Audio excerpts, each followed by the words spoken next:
Komunikasi antar budaya yang saya ketahui dan yang telah saya pelajari adalah komunikasi yang dilakukan oleh sejumlah orang yang memiliki latar belakang budaya yang berbeda.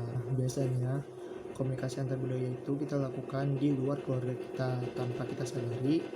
Kalau kita berbicara dengan keluarga kita, itu juga terkadang ada atau kita memakai komunikasi antar budaya.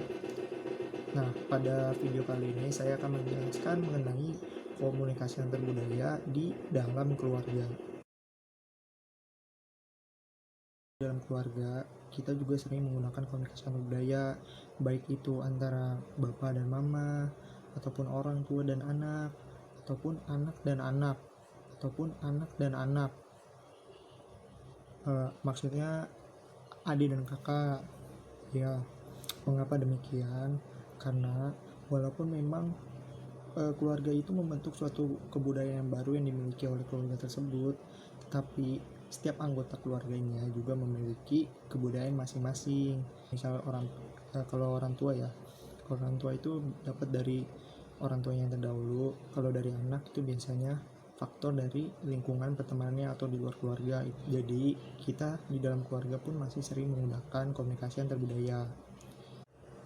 Nah, untuk komunikasi antar budaya yang dilakukan atau yang biasanya digunakan di dalam keluarga itu, suami dari suku A dan istri dari suku B, itu kan sangat jelas. Jadi sebelum mereka bisa menikah ataupun ketika mereka sudah menikah, pasti mereka akan tetap melakukan komunikasi antar budaya, karena dari masing-masing mereka pasti memiliki latar belakang budaya yang berbeda, baik itu perilaku, sifat, atau pemikiran, atau perbuatan dan lain-lain. Yuk bantuin papa yuk. Apa nih, ada built-in syuting nih? Iya. Tuh nggak suka syuting. Kenapa nggak suka? Karena tuh disuruh-suruh. Jadi buat dia syuting tuh disuruh-suruh. Disuruh-suruh. Tolong di sebentar aja, nih kliennya udah nunggu 3 jam habisnya kan. Sebentar aja. Oke. Bantuin papa. Ya. Terus pas udah selesai dia mau cut. Udah puas. Gue sedih banget loh langsung. Itu gue sedih banget bos.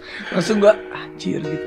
Tapi udah ya, puas. Udah begitu dia main. Gue digituin. Terus anak gue juga pernah ngomong gini, dengerin papa dong sekali aja.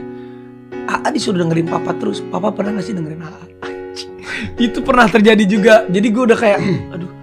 Dan anak gue tuh udah bisa ngomong gitu. Tuh pengen main kayak teman-teman, kayak saudara-saudara. Tanpa disuting kamera bro. Makanya sekarang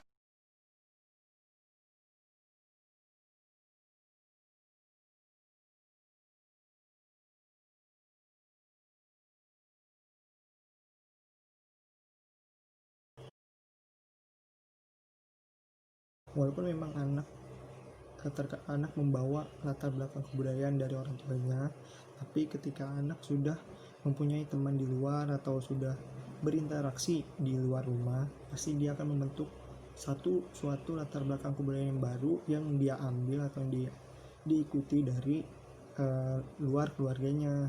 Oleh sebab itu, ketika pasti ada perbedaan-perbedaan yang dimiliki oleh anak dan orang tua.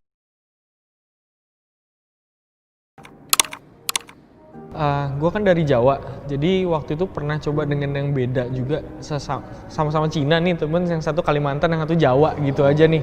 Itu kan udah culture yang berbeda, itu aja sempet kayak culture shock sih. Dengan sesama mungkin lebih mengurangin hal-hal yang kayak gitu kali ya. Itu sih pendapat gue sih.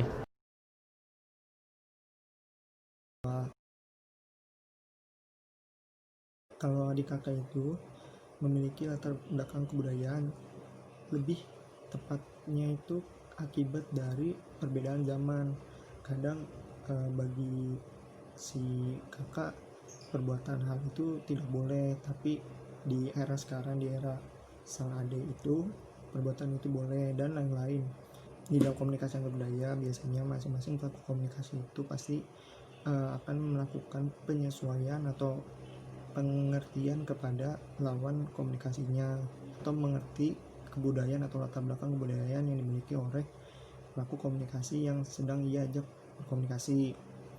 Perbedaannya di dalam keluarga, karena mereka sudah satu darah dan setiap hari bertemu, pasti pengertian atau rasa untuk memahami itu lebih besar chance-nya.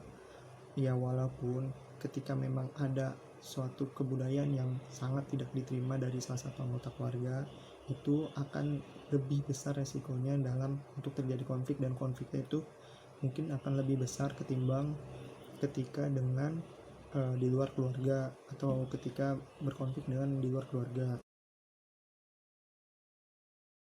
Komunikasi antar budaya itu penting sekali untuk kita pelajari dan untuk kita pahami. Kenapa?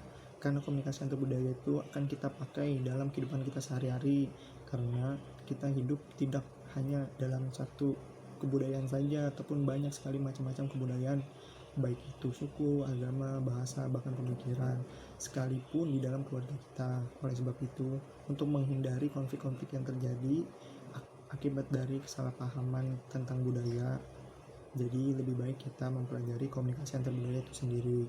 Mungkin itu saja yang saya dapat sampaikan. Kurang lebihnya mohon maaf. Assalamualaikum warahmatullahi wabarakatuh.